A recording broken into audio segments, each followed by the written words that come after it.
A Pobra está a vivir unha nova edición de Camiños de Coñecemento e Experiencia onde se afonda na historia da fotografía, nas especies arbóreas do Barbanza e nos libros e bibliotecas galegas, un novo éxito de participación entre a veciñanza. Xa é unha actividade habitual nos concellos da comarca e na Pobra do Caramiñal arrancou esta semana. Trátase de Camiños de Coñecemento e Experiencia que un ano máis protagoniza o calendario de actividades no municipio. A verdade é que, como todos os anos, no noso concello ten moitísimo éxito. De feito, estábamos falando agora, se cubriron as 50 plazas e bueno, en eso estamos moi contentos. Tamén a Universidade, que estuvo onte aquí a representante Esther con nós e cos alumnos e alumnas e bueno, moi ben. Son 3 seminarios e bueno, ten boa aceptación, a xente estaba contenta.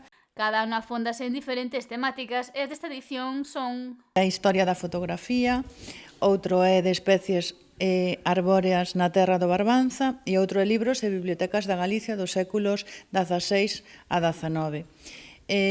Bueno, os ponentes ven, un deles xa é Equeté, que xa é moi coñecido neste programa. E, bueno, está funcionando todo ben. Xa se afondou sobre a historia da fotografía. Esta tarde foi a quenda das especies arbóreas na terra do Barbanza. Ahora vémonos un poquinho máis limitados porque cambiamos de auditorio, entonces, bueno, completamos todas as plazas que tiña neste novo auditorio. Isto consta sempre de un seminario máis un obradoiro. Este día xa faremos unha parte práctica e despois no de José Manuel Vázquez, que pois faremos unha visita aos arquivos antigos en Santiago.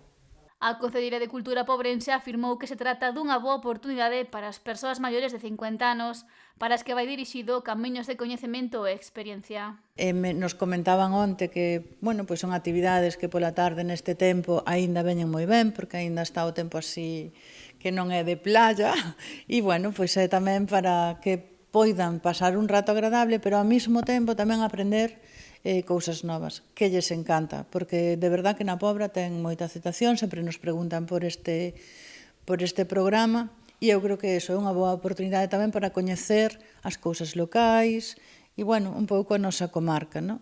E tamén inclúe unha visita á universidade.